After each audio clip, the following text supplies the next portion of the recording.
Hello everybody, I'd like to introduce you to the Mama Monstera plant. This plant I got about 4 years ago, and I've probably made 24 baby plants from this one plant, given them away to all my loved ones. And today she's getting a repotting, cleaning, and prune. I had a viewer reach out to me and ask how I kept so clean while doing my gardening, my indoor gardening. So today I'm going to share with you some tips on how I keep my OCD happy while repotting my indoor plants. So the first step is to try to remove the Monstera, or whichever plant it is you're repotting, from its original pot. This can prove to be very challenging, so oftentimes I just grab some kitchen scissors and cut the plant out of the pot, especially if you have roots coming out the bottom. It's going to make it super difficult to remove without cutting the pot. I have one of those large blue Rubbermaid bins that's my potting supply station. I'm just using the lid of that as my workstation right now to collect any soil that may fall, because the soil is still good. I can mix that with some fresh potting soil and reuse that. It also helps to minimize the mess on my dining room table. Once you have freed your plant from its pot, you're going to want to check out the root system. This one wasn't actually as root bound as I expected it to be. Nonetheless, this mama will appreciate a new pot with a little bit more soil and room for her roots to stretch out. Next, I'm going to break apart the soil around the roots. And like I said, this one wasn't as root bound as I expected, so I don't have to do much work in terms of breaking up a root system. If you can avoid messing with the roots, it's going to make the transplant shock less severe. So here she goes in her new home. This pot was filled about an inch with fresh potting soil before I put her into the pot. I've taken the soil that fell off during the depotting phase and I've mixed it into my potting soil bin. So like I said, this soil is still good and can be reused. I'm such a clean freak. I can't help but clean partway through the repotting process. So here we go with adding our fresh mix of soil, which includes some from the original plant and a bag of fresh potting soil. You'll see here my handy dandy repotting bin. This is just a Rubbermaid bin full of potting soil, nice and large, so I can work directly in the bin for repotting smaller plants. I can easily mix the soil in this bin. And as you saw, the lid doubles as a potting station. So I'm just filling up around the roots with a fresh mix of soil, patting down gently as I go. If not, when you water for the first time, you're just going to see any soil you added shrink to about half its volume.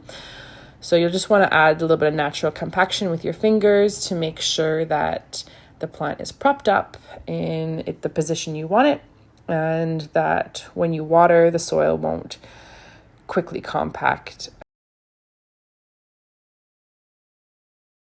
As I'm filling around the plant, you'll see I'm just gently pulling the plant in the opposite direction of the spot I'm filling and pressing down. I find this prevents a heavy mature plant like this from flopping over during the settling process, during the process where this plant's roots spread out in its new home.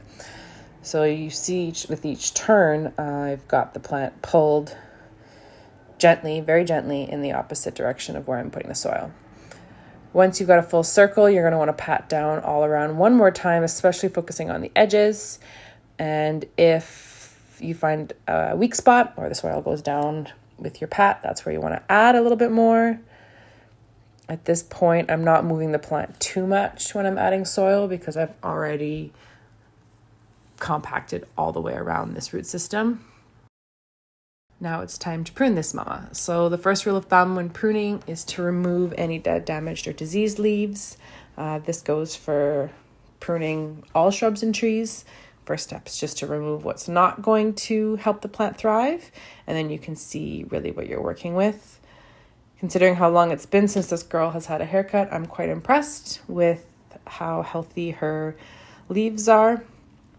Once you've removed all the dead leaves, then you want to start looking at weight and leaves that are low hanging. So any of the clusters of leaves that are lower than 90 degrees, so hanging down below the top lip of the pot, those are just going to weigh your plant down, and aesthetically they're not quite as pleasing. So when I'm pruning, I'm looking for heavy clusters and clusters that are low hanging. But I'm always also looking for ways to make more baby plants. So if I see a couple leaves that are low, I'm going to prune a little bit further back than just the lowest hanging leaf. I'm going to prune all the way until I've got a cutting that has at least 2 nodes. Nodes are little pieces of the plant that aren't green. Often they're a brown or a grayish color, and that's where the cutting is going to be sprouting from. So minimum 2 nodes, ideally 3 in a cutting, but you don't want to sacrifice the beauty or the integrity of the mother plant when you're doing pruning. So really it's a judgment call with each snip. If there's one leaf that's low or just not aesthetically pleasing, and cutting back all the way to finding nodes would actually have an impact on the fullness of the mother plant, I would just cut that one leaf and accept that you won't be propagating or making a baby plant from that specific cutting. So as I'm going through the plant, I'm putting aside the leaves that are going to be propagated. Always step back, take a look at the balance of your plant. You want it to be relatively even and well balanced. Look at it from all angles and continue pruning if needed. Once the plant has reached a desired shape, there's no dead, damaged, or diseased leaves, it's time to give her a shower. So one of my favorite methods for watering a freshly repotted plant is to take her in the shower. You can also use a damp cloth, which you see me here doing, and quickly abandoning the idea when I realized how many leaves I would have to clean off. A shower does 2 things for a freshly repotted plant. First of all, it helps to clean all the dust off the leaves in an effective way so that she can better photosynthesize. It's also a really great way to deeply water the plant, which I always recommend freshly after repotting. When I say deeply water, I mean you want to water and saturate the entire pot all the way to the point where you see the water coming out of the drainage holes at the bottom. If you don't know the importance of drainage holes, you can send me a message or comment on this video and I'll explain it. But needless to say, drainage holes are non-negotiable for all potted plants. When watering in the shower, you want to make sure the shower is on a little bit cooler than lukewarm water and that it's on the gentlest setting because you don't want to blast the roots with a hard jet setting, nor do you want to damage the leaves in the process. So make sure that you've rinsed off all of the leaves, you've thoroughly watered the pot, there's water pouring out of the bottom, and then let her dry for a little while. Isn't she beautiful? Here she is, freshly repotted, pruned, and cleaned. I hope she's so happy in her new home and rewards me with lots of new growth. Please subscribe for more plant care tips.